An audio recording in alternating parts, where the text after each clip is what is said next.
ஆன்றோர்களே, சான்றோர்களே, என்னை போன்றோர்களே, பெரியவர்களே, தாய் உள்ளங்களே, தோழர்களே, நண்பர்களே, சமூக சேவர்களே, ஆர்வலர்களே, சேவகர்களே, மகான்களே, மனிதர்களே, மனிதநேய மற்றவர்களே, உங்கள் அனைவருக்கும் என்னுடைய வணக்கம். என்னடா அவன் எப்பவுமே ஹாய் சொல்லி பேசுவானே, இப்ப வித்தியாசமா பேசுவானேன்னு சும்மா ஒரு ட்ரையல் தாங்க. ஒரு வித்தியாசமான இன்ஃபர்மேஷனை கொடுக்கணும் அப்படிங்கிறதுனால தான் இது ஒரு முயற்சி. என்ன அப்படின்னா, ஏற்கனவே நம்ம ஒரு விஷயம் பேசியிருந்தோம். ஆக்சுவலா வருகின்ற ஆகஸ்ட் மாசம் என்ன நடக்க போகுது, என்ன நடக்க போகுது.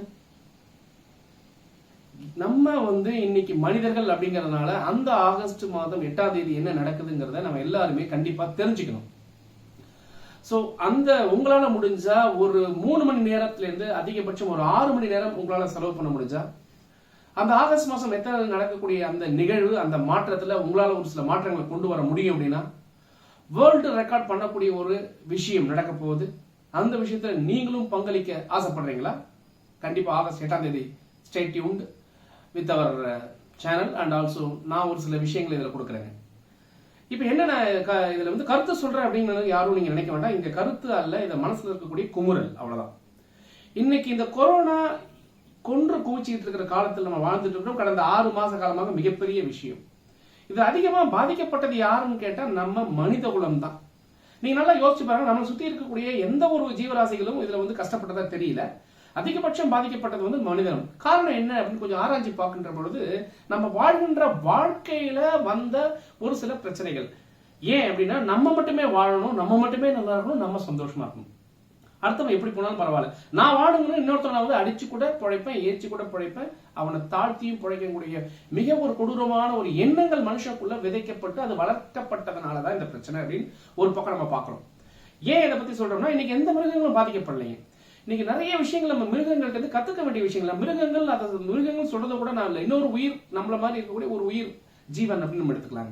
அந்த அடிப்படையில் உதாரணத்துக்கு சொல்லணும் அப்படின்னு சொன்னா, ஒரு காக்காவை நம்ம எடுத்துக்கலாம். ஒரு காக்கை அப்படிங்கிற பொழுது, இந்த காக்கை ஒரு சின்ன உணவு கிடைத்தால் கூட தனக்கு கூட இருக்கக்கூடிய எல்லாருக்கும் பங்கிட்டு சாப்பிடக்கூடிய ஒரு பக்குவம் நம்ம எல்லாருக்கும் தெரிஞ்சதுதான்.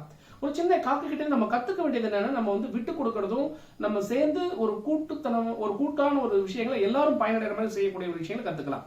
நம்ம கிட்ட அது இல்லை. சரி விடுங்க, ஒரு குருவி எடுத்துக்கலாம். குட்டி குருவி அழகா போயிட்டு மரத்துல கூடுகள் கட்டுது. கூடுகள் கட்டி முட்டையிட்டு தன்னுடைய இனப்பெருக்கத்துக்காக அதுக்கு போராடிக்கிட்டு இருக்குது. இந்த குட்டி குருவிகள் கூட கூடுகள் கட்டுகின்ற பொழுது அந்த ஏதோ ஒரு காரணத்தினால அந்த கூடுகள் கீழே விழுந்தாலும் கீழே இறங்கி அந்த கூட்டை எடுத்து மறுபடியும் மேல வைக்கிறதுக்கான வாய்ப்பே இல்லை.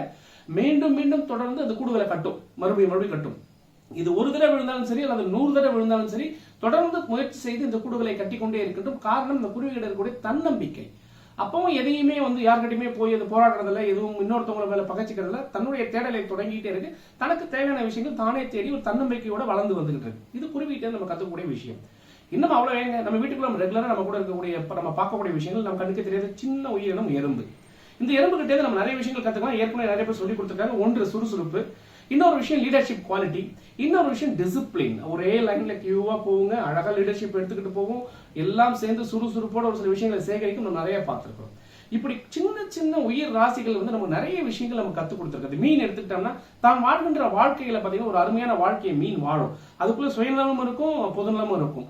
உதாரணத்துக்கு குளத்துல மீன் இருக்குதுன்னு கேட்டா, குளத்துல இருக்கக்கூடிய புழு பூச்சிகளை சாப்பிடுது அப்படிங்கிறது தன்னுடைய சுயநலமாக இருந்தாலும், அந்த குளம் சுத்தம் படுதுங்கிறது அவருடைய பொதுநலம். ஆனா நம்ம என்ன பண்ணிட்டு இருக்கோம்னா, ஏரியெல்லாம் தூத்துட்டு லாரியில தண்ணி வாங்கி குடிச்சுக்கிட்டு இருக்கோம். இன்னைக்கு இயற்கையை அழிச்சிட்டு பயங்கரமான விஷயங்களை போட்டுட்டு மலைகளை நம்ம இன்னைக்கு வெட்டி மண்ணாக்கி மாட கோபுரங்கள் கட்டிக்கிட்டு இருக்கிறோம். மலைகளை உடைத்து மண்ணாக்கி மாட கோபுரங்கள் எழுந்து கொண்டிட்டு இருக்கு. இன்னொரு பக்கம் ஆறுகள் இருக்கக்கூடிய மணல்களை நம்ம இன்னைக்கு நிறைய, உங்களுக்கே தெரியும் என்ன வேட்டையாடுறது, நம்ம எவ்வளவு வேட்டையாடி இருக்கோம், எவ்வளவு இயற்கைகளை அழிச்சிருக்கிறோம் அப்படிங்கிறதா. இந்த இயற்கையை அழிக்கின்ற போது இயற்கை நமக்கு கற்றுக் கொடுக்கிற பாடம் அல்லது ஒரு சிம்டமா தான் இந்த கொரோனா பார்க்கிறோம். இது சும்மா 0.85 மில்லிகிராம் இருக்கக்கூடிய இந்த கொரோனாவே நம்ம இந்த பாடுபடுத்துது அப்படின்னா, நம்ம புரிஞ்சுக்க வேண்டிய விஷயம் என்ன அப்படின்னா, நம்ம இனி வரக்கூடிய காலகட்டங்களில் இயற்கைக்கு புறமா நம்ம நடக்கக்கூடாது, அல்ல இயற்கைக்கு எதிராக நடக்கக்கூடாது ஒரு எச்சரிக்கை கூட நம்ம எடுத்துக்கலாம். வெறும் 0.85 மில்லிகிராமுக்கு எந்த பிரச்சனைனா, இப்ப கொரோனாவுக்கு அக்கா வந்துச்சுன்னா என்ன பண்ணுவீங்களா, இல்ல கொரோனாவுக்கு அண்ணன் வந்துட்டா என்ன பண்ணுவீங்க? 85 மில்லிகிராம் ஆகி இல்ல ஒரு 8 கிலோ ஆயிடுச்சுன்னு சொன்னா நம்ம உலகம் தாங்குமா? யோசிச்சு பாருங்க. இதுக்கான ஒரு புது முயற்சி தான் வருகின்ற ஆகஸ்ட் மாதம் 8ஆம் தேதி நடக்க போகுது. என்ன நடக்க போகுது? நீங்களும் அதில் கலந்துக்கணும்னு ஆசைப்படுறீங்களா? என்னோட டிஸ்கிரிப்ஷன்ல ஒரு லிங்க் தரேன், அந்த லிங்க்ல நீங்க போய் கிளிக் பண்ணி பாருங்க, உங்களுக்கு தேவையான டீடைல்ஸ் எல்லாம் கிடைக்கும். இது உலகத்தினுடைய ஒரு புத்துயிர் கொடுக்கான ஒரு மிகப்பெரிய முயற்சியை நடந்துட்டு இருக்கு. அதுல உங்களுடைய பங்களிப்பு வேணும் அப்படின்னு நினைச்சீங்கன்னா மீண்டும் சொல்றேன், டிஸ்கிரிப்ஷன்ல லிங்க் பண்ணுங்க, நீங்களும் ஜாயின் பண்ணுங்க. நம்ம உலகத்துக்கு, நம்ம பூமிக்கு, நம்ம வாழ்கின்ற இந்த பூமி தட்டுக்கு மேல நம்ம வாழ்றோம், நம்ம இயற்கைக்கோ மற்றவங்க நம்ம சார்ந்தவங்களுக்கு என்ன பண்ண முடியும் அப்படிங்கிற ஒரு யோசனை உங்களால கான்ட்ரிபியூட் பண்ண முடிஞ்சா yes, stay tune with the Suresh. Bye, see you. Next video உங்களுக்கு இதை பத்தின டீடைல்ஸ் இன்னும் நல்லா கொடுக்குறேன். ஆகஸ்ட் 8 மறந்துடாதீங்க. Bye bye, see you.